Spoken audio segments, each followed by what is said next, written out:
James Franco came to this film loaded with great ideas that really enhanced his performance and the movie as a whole. He really has a more central role in Spider-Man 3.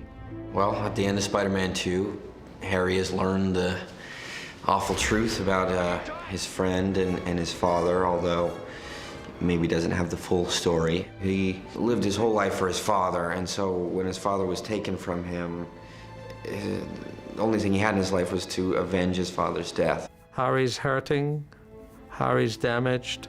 He feels like Spider-Man is the enemy. With the pressure of this voice in his head, which is in his mind the ghost of his father, he believes he has a duty to kill Spider-Man. Remember me. Yes, Father. Norman's not hard on Harry. Norman just wants his son to be a little bit more like him. As his father's voice is getting through to him and manipulating his actions, Peter Parker's actions as a friend also make it through into Harry's subconscious. He wants to talk to Harry, but Harry's shutting him out, doesn't want to talk to Peter or see Peter. I need to talk to you. Explain things. Tell it to my father. It's the story of Harry seeking vengeance for his father's death, so it's more of a personal thing than just some supervillain. He knows he loves his friend, but if he just accepts that and goes with that friendship, he has to accept the fact that he's been loving a evil man and doing this evil man's bidding. And, you know, it's a hard thing to face that, you know, you've been doing wrong after so long. Harry is the villain who becomes a hero, which is wonderful because we know him so well for so long. We want to see Harry again.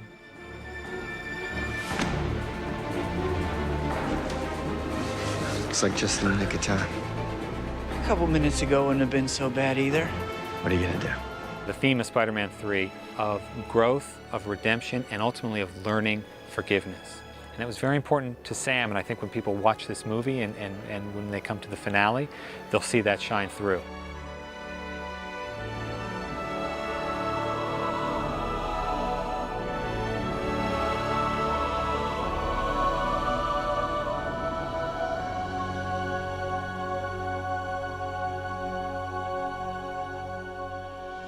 Throughout the comics, there have been different versions of the Green Goblin. He's had different looks, there have been different names. So we really took that liberty, and Sam said, let's not have him put on his father's costume. Let's not put the mask back on. Harry would have something different. Harry would probably take the technology available to him now and make something else. James Atchison really designed all the costumes for the Spider-Man pictures, but he took a special hand in designing the new Goblin character.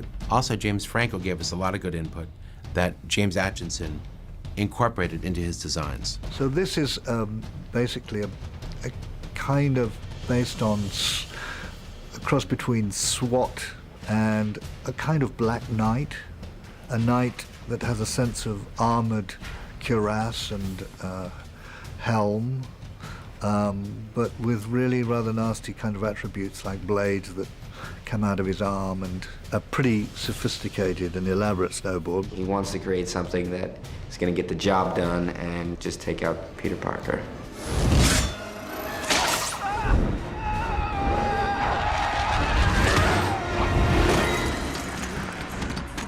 Soon after you see the appearance of this new villain, the mask retracts and you see Harry. You can see the performance. Harry's not trying to hide his identity from Peter. Harry wants Peter to know, this is what it's come to, and now I'm coming after you. Listen to me! I didn't kill your father! There's just a hint on the costume, which is mainly black, of green to kind of associate you with the Green Goblin, but basically he's very much his own man. These are the mechanics and obviously the mechanical department that are taking care of all the mechanical aspects to the costumes for Spider-Man 3. Bob in the background here is working on a set of the Goblin's blades that'll be worn on his arm.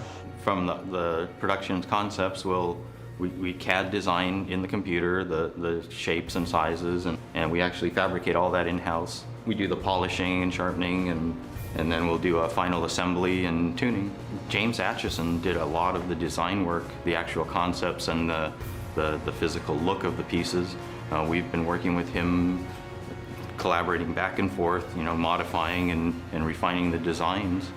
This is the finished fabrication area. This is usually the last stop in the manufacturing process. As you can see here, Corey is starting with a raw James Franco Goblin mask out of the mold. From there, it'll go to, when he's done doing the fabricating of that and the cleanup work, it'll come over here to where Jamie will be painting the mask. And then when they're done, this will end up being the finished product. It comes to me this way. We start out with a black base, which where this is at right now, and we do a series of overlays with materials. Stretch the fabric over it to get the texture of the fabric, and it almost gives it almost like a Kevlar kind of look to it.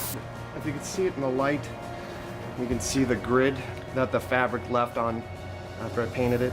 And then we do a series of overlays with other types of materials to get a finished piece.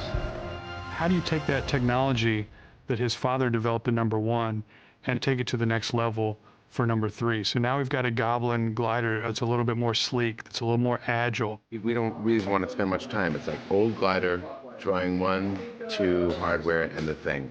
So it'll be pretty tight together. So this is the new generation glider. It's called the Sky Stick.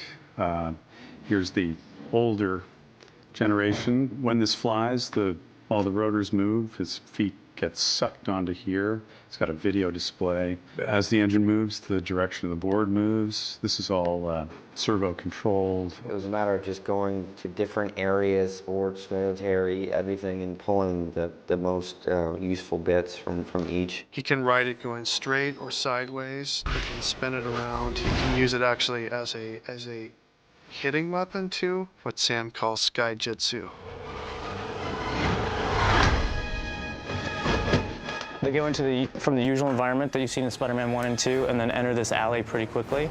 And in this alley, we had 13 buildings that we had to capture, and we had to make those 13 buildings look like, many, many hundreds of buildings. And we move buildings around all the time, even off the ground and down underneath the ground, to give the kind of levels and layers that Sam's looking for in the movies. A lot of the animation that we did was simply about the physical aspects of attack and defense, and then the mechanics of operating the glider, how he leans into a turn and how he changes direction and how he stays balanced on this thing. This would really push and use all the CG actor technology we developed on Spider-Man 2. It's in some cases harder to integrate live action footage into an all CG environment than just to do it all CG. When you want to steal part of performance, you've got to switch between live action and CG. That's actually harder, but the end results usually look better. We made 3 different versions of this board. One that rides on a fluid head gimbal and basically moves him in front of a blue screen. We made a lighter weight one, and that is for wire flying. So stunts can take that 60 feet in the air, but it can fly around again very effortlessly. And we made one that can fit in a half pipe on a fluid head so that they can get this kind of motion going forward, sideways, backwards. He's got a lot of fluidity and it looks pretty natural. This is called his ionic sword.